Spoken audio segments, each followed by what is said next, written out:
नमस्कार दोस्तों। कहते हैं दुनिया में कई लोगों को अलग अलग तरीके की चाहत होती है।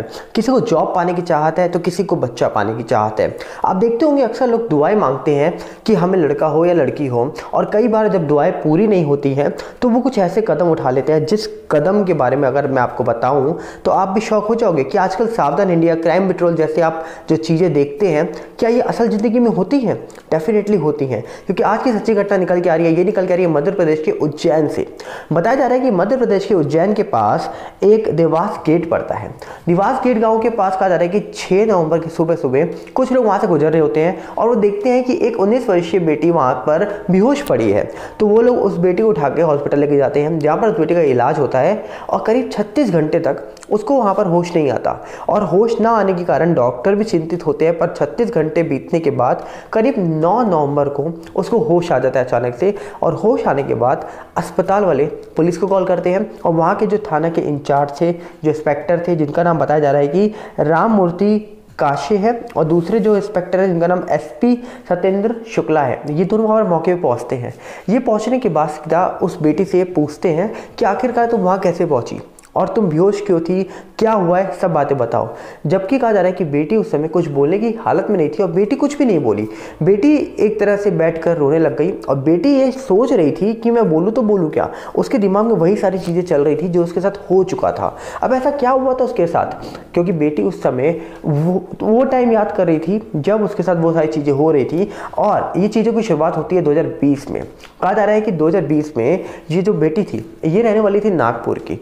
नागपुर में कहा जा रहा है कि ये रहती थी अपने भाई के साथ, जिसकी उम्र 13 वर्षीय थी। इसके माता पिता नहीं थे इस दुनिया में, और ये बेटी खुद घरों का काम करके अपने भाई का भी पेट पालती थी, अपना भी पेट पालती थी, और दोनों रहते थे। इसके बाद कहा जा रहा है कि बेटी एक जॉब तलाश रही थी जहाँ पर ये अपना काम करके अपना गुजारा करे और अच्छी जॉब मिल जाए तो अपने भाई को भी अच्छे से पढ़ा पाए और उसका भी गुजारा कर पाए। जिसके बाद कहा जा रहा है कि ये बेटी जब जॉब ढूंढ रही थी, इसने गांव के कई सारे लोगों को वहाँ पर बोला, और गांव में रहने वाली एक महिला, जो कहा जा रहा है कि जब वहाँ पर उस लेडी को पता लगा कि ये बेटी जॉब ढूंढ रही है, तो गाँव की महिला ने बेटी से बोला, क्या तुम्हें जॉब करनी है? मैं तुम्हें एक अच्छी जगह पर काम पे लगवा सकती हूँ, पर वो नागपुर में नहीं है, उसके लिए तुम्हें मध्य प्रदेश के उज्जैन में जाना पड़ेगा। और वो बेटी ये सुनकर सही में उसको एक उम्मीद जगी और उसको लगा अगर एक अच्छा काम होगा तो मैं अपने भाई को भी पाल पाऊंगी और अच्छे से पढ़ा पाऊंगी। और वो बेटी मान जाती क्योंकि उसके अंदर एक उम्मीद जगा दी गई थी और उसके गांव की ही वो महिला थी। जिसके बाद कहा जाता है कि बेटी ये बात को मान जाती है और अपनी तैयारी करती है। जिसके बाद कहा जा रहा है कि वो महिला उसको एड्रेस बताती है। जो एड्रेस बताती है वो बताया जा रहा है कि मध्य प्रदेश के जो उज्जैन है उसके पास एक गांव पड़ता है जिसका नाम कट बड़ौदा कैथा है। यहाँ पर कहा जा रहा है कि कैट बड़ौदा कैथा के पास एक गांव है। ये गांव में कहा जा रहा है कि 2 लोग रहते थे, जिस दंपति का नाम था राजकुमार सिंह, जिसकी उम्र करीब 40 के ऊपर थी। इसकी पत्नी का नाम था चंद्रकांता।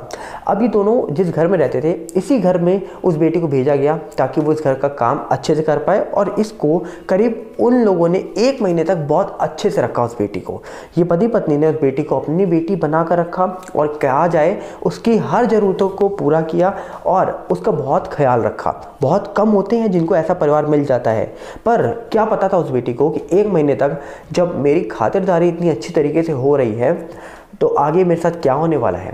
पर कहा जा रहा है कि 1 महीने तक बेटी ने जो कुछ सोचा भी नहीं था, उसके बाद वो चीज़ें होना शुरू हुई। उसके बाद कहा जा रहा है कि एक दिन चंद्रकांता जो उस घर की मालकिन थी, उसने उसको बोला, जिसकी उम्र 19 साल थी उस बेटी की, उसको ये बोला कि तुम ऐसा करो, आज मैं बाहर सोती हूँ, अंदर तुम्हारे साहब सो रहे हैं, तुम वहाँ चली जाओ।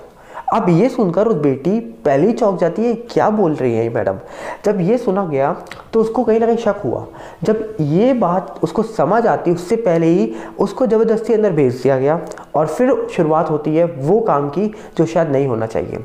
जब वो लोगों ने उस बेटी को अपनी बेटी बना कर रखा, मतलब वो माता पिता बन के रहे उसके बाद जो पिता बन रहा था उसने वो किया जो हम बता भी नहीं सकते। और ये सिलसिला शुरू हुआ जुलाई 2020 से।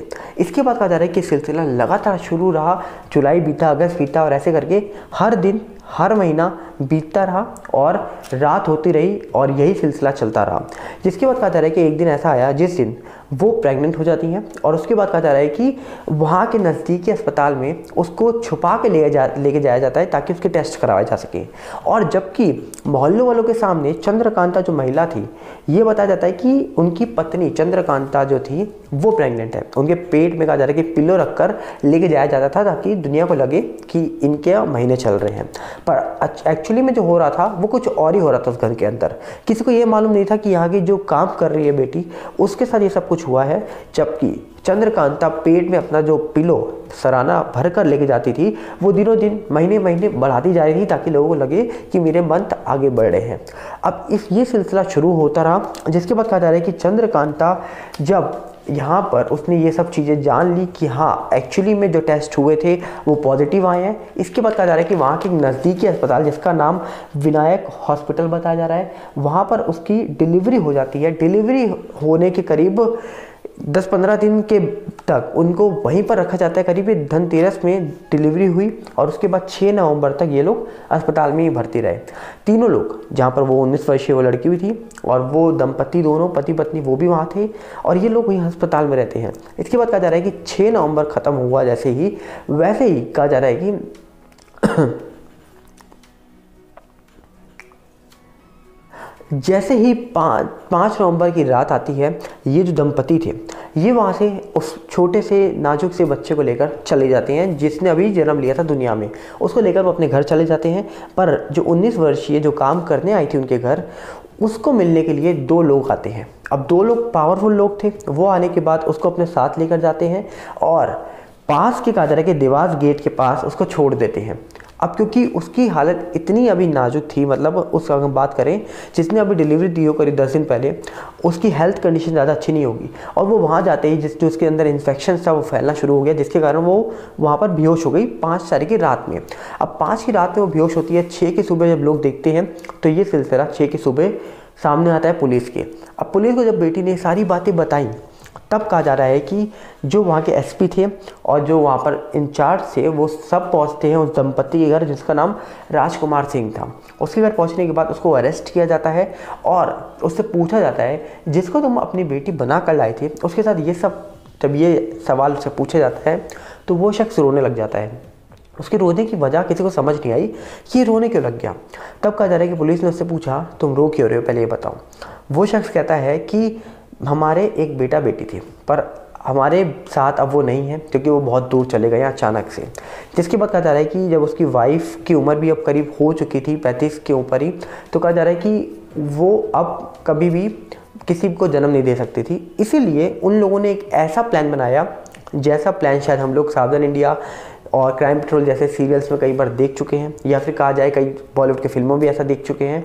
तो ऐसा प्लान उन्होंने बनाने के बाद उसके साथ ये सब किया। अब ये सब सुनने के बाद आपको लग रहा होगा कि क्या पुलिस ने उनको छोड़ दिया? बिल्कुल नहीं। पुलिस ने वो दोनों दंपति जो पति पत्नी थे उनको और उन दोनों को भी पकड़ा जो लोग अस्पताल में उसको लेकर कहा जा रहा है कि देवास गेट पे छोड़ गए थे 5 तारीख की रात में। चारों को पकड़ के पुलिस जेल में डाल चुकी है और उम्मीद करेंगे इनके खिलाफ कड़ी से कड़ी कार्रवाई हो, क्योंकि वो बेटी इसलिए मुंह नहीं खोल पा रही थी क्योंकि इन लोगों ने उसका मुंह इसलिए बंद करवाया था कि अगर तुमने किसी को कुछ बोला तो तुम और तुम्हारे भाई को दोनों को बहुत दूर भेज देंगे। अब ये सब किसी को आप बोलोगे तो डेफिनेटली वो कहीं ना कहीं सोचेगा हम गरीब हैं और ना हमारे आगे पीछे कोई है, तो वो अपना मुंह शांत रखेगा। पर ये पहली घटना नहीं है, आपको बता दिया जाए, ये कोई पहली ऐसी कहानी निकल के नहीं आ रही है और ये सच्ची कहानी है। अगर आप सर्च करोगे तो ना जाने आपको कितनी ऐसी कहानी मिल जाएगी। क्या देश में गरीबों के साथ बहुत अच्छा होता है? ये भूल जाइए। मैक्सिमम गरीबों को इसीलिए यूज़ किया जाता है। क्या ऐसा चलता रहेगा? क्योंकि अगर ये 2 दंपति थे, इनको कुछ ऐसा करना भी था तो आजकल बहुत सारी नई चीज़ें निकल आ चुकी हैं, साइंस ने बहुत कुछ डेवलप कर दिया है। तो मुझे लगता है कि ये लोग कुछ और टेक्निक डॉक्टर से डिस्कशन करने के बाद कई और चीज़ों का सहारा ले सकते थे, पर इन्होंने जो सहारा लिया वो बहुत गलत था। अब आप अपनी राय जरूर रखिएगा कि किस तरीके से आज हमारे देश में कुछ ऐसे लोग हैं जो कि ऐसे लोगों को यूज़ करते हैं जिनको मजबूरी होती है, और कहते हैं मजबूरी का फ़ायदा वही उठाता है जिसके मन के अंदर खोट हो, और हमेशा मजबूरी का फ़ायदा उठाया जाता है। कभी ये मत सोचिएगा कि आप किसी मजबूरी में कुछ कर रहे हो और आपका फ़ायदा कोई ना उठाए। इतना महान अभी तक देश में कोई पैदा नहीं हुआ। 1-2 लोगों को छोड़कर मुझे लगता नहीं है कोई ऐसा करता भी होगा, क्योंकि मजबूरी का फ़ायदा सब उठाने के लिए सबसे आगे लाइन में खड़े होते हैं। उम्मीद करेंगे आप इस वीडियो को ज़्यादा से ज़्यादा शेयर करेंगे ताकि वो जो बेटी थी उसको जो भी कुछ फेस करना पड़ा किसी और को दुनिया में कभी फेस ना करना पड़े। मिलते हैं बहुत जल्दी। नमस्कार, जय हिंद। डिस्क्रिप्शन में एक और चैनल का लिंक है, साथ में टेलीग्राम चैनल का लिंक है। आप चाहे तो वहाँ भी जुड़ सकते हैं ताकि आपका प्यार मिलता रहे और हमारे मोटिवेशन बढ़ता रहे। साथ में इंस्टाग्राम, फेसबुक का भी लिंक डिस्क्रिप्शन में, ट्विटर का भी लिंक डिस्क्रिप्शन में। आप चाहें तो सब में कनेक्ट हो सकते हैं ताकि हम एक अच्छी और बड़ी फैमिली बना सकें। मिलते हैं बहुत जल्दी। नमस्कार, जय हिंद।